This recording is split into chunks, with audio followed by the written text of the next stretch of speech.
Imagine walking into the most luxurious boutique in the world. You have money, a lot of money. You're ready to spend $20,000, $30,000, maybe even $50,000. But when you ask, "Can I buy a Birkin bag?" you're met with a polite yet icy smile. While we appreciate your interest, we've decided to proceed with other candidates at this time. And the response, "There are no bags available. You can't order one. You can't even get on a waiting list." How did it come to be that the most coveted item in the fashion world isn't even for sale? This isn't just a bag, it's an access code. And today, we're going to crack that code.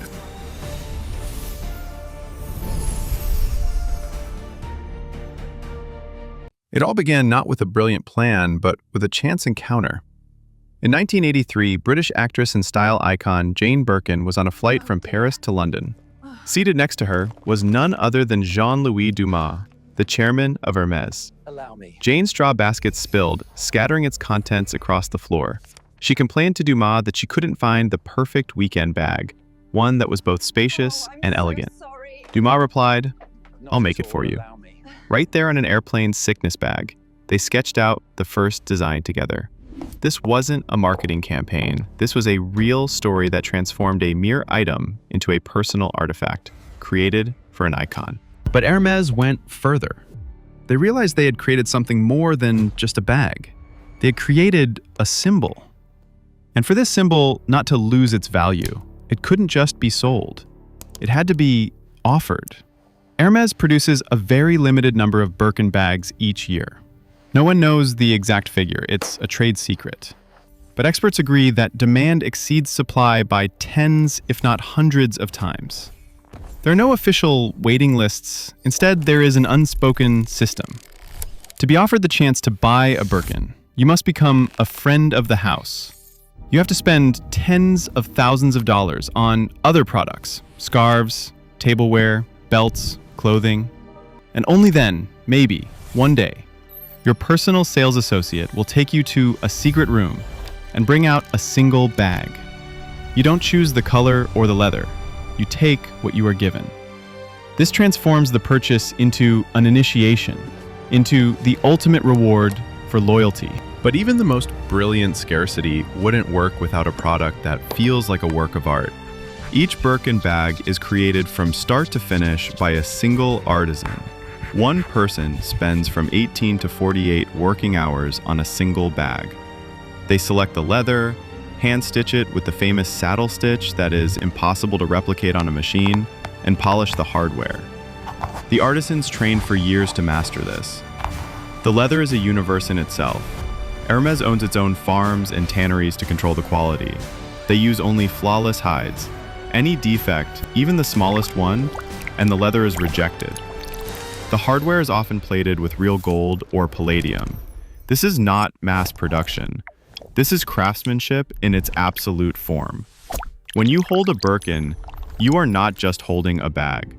You are holding 48 hours of a life and the entire expertise of one of the best artisans in the world. And so, we come to the finale. Scarcity, legend, and quality have created the fourth and most powerful component of the Birkin phenomenon: its investment appeal. Studies have shown that over the past 35 years, Birkin bags have been a more profitable investment than gold or stocks on the market. It is one of the few consumer items that you can buy, and the very next day, it is already worth 30 to 50% more on the secondary market. There are entire auctions where rare models are sold for $200,000, $300,000, even $500,000. In a world of financial instability, the Birkin is not just a fashion accessory. It is a safe haven, a reliable, wearable asset that will never go out of style and will not lose its value. But what happens when an owner decides to part with her Birkin? It doesn't end up in a regular consignment shop. It begins a new journey into the world of high-end collecting. Do you have the key? The first step is authentication. Specialists with microscopes and ultraviolet lamps examine every stitch, every letter on the hardware, confirming its authenticity and history. This isn't a product appraisal. It's the verification of a work of art. After confirmation, it hits the stage. Not the runway, but a Christie's or Sotheby's auction, alongside Warhol paintings and rare diamonds.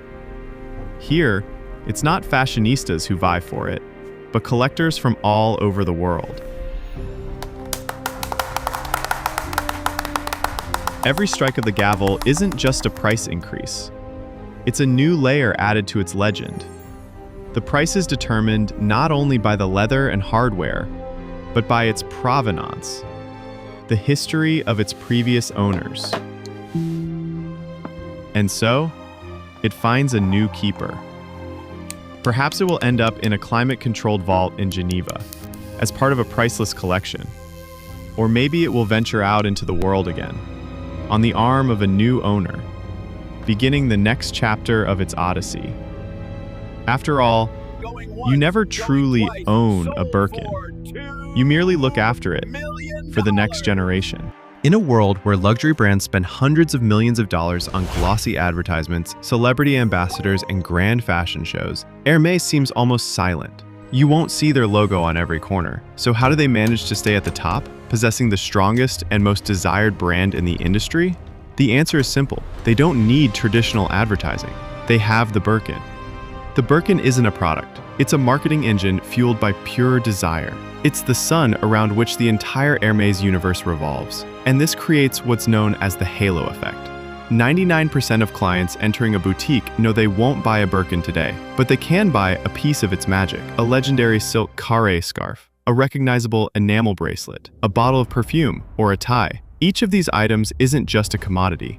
It's a ticket into the world of Hermès. It's an opportunity to touch the legend, even if the legend itself is physically unattainable. This strategy is brilliant in its psychology. Buying a scarf or a belt isn't just a transaction. It's the first step on a long journey to the top of the pyramid. It's an investment in a relationship with the brand, proof of one's loyalty. This creates the most devoted army of clients in the world, who return to the boutique for years, hoping one day to receive that elusive offer. Thus, the Birkin, almost invisible in the stores themselves, generates billions of dollars in sales for all other product categories. It's a self-sustaining ecosystem of luxury, where one unattainable artifact makes the entire world desire everything that bears the Hermès name. And the harder it is to get the bag, the brighter their entire empire will shine. So, what is the Birkin? It is the perfect storm, a legend born from chance. Scarcity transformed into a ritual, quality elevated to the absolute, and an investment without parallel. It is proof that the most desirable object in the world is not one that can be bought, but one to which you must earn access. And this is the main secret that Hermès keeps under lock and key.